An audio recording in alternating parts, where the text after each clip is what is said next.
Even before the events of World War II, 1939 to 1945, eventually thrust the United States into total war, the United States Navy (USN) service was hard at work on attempting to find modern solutions to modern problems.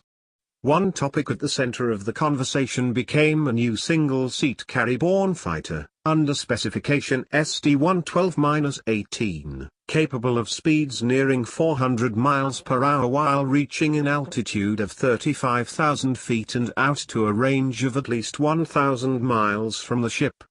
The deadline was set for March 10, 1941 for all interested parties. Aeroplane makers had the freedom to deliver studies centered around single or twin-engine designs, but the span of the aircraft was restricted to a full 46 feet due to the limited space aboard American carriers of the period. Requested armament was for up to 6 by 0.50 caliber heavy machine guns or 4 by 20 mm automatic cannons, all in fixed installations set to fire forward but providing a good punch against any and all enemy aircraft of the period. For the Bell Aircraft Corporation, this effort resulted in the Model 22. Engineers elected for a twin-boom design in which the fuselage was a centralized, self-contained structure buried into the middle span of the wing main planes.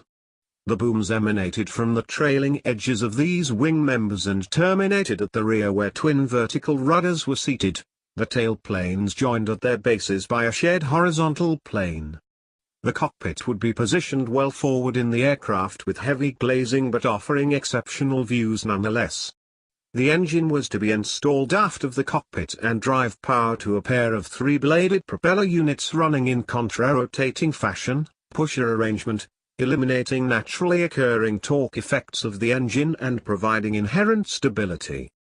The fitting of the engine aft of the cockpit presented much improved views for the pilot, a strong quality for a naval aircraft to have, as the pilot was not required to look down the long nose of his aircraft when taxiing, taking off, or landing.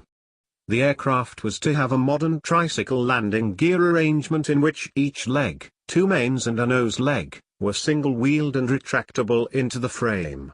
For the purposes of naval service, these members were to be reinforced and a arrestor would have figured into the mix. The proposed armament of 6 by 0.50 caliber heavy machine guns, HMGs, was to be mounted at the front ends of each tail boom structure. The guns stacked as a group of 3 at each boom. With no propeller unit at the nose to contend with, interrupter gear was not needed.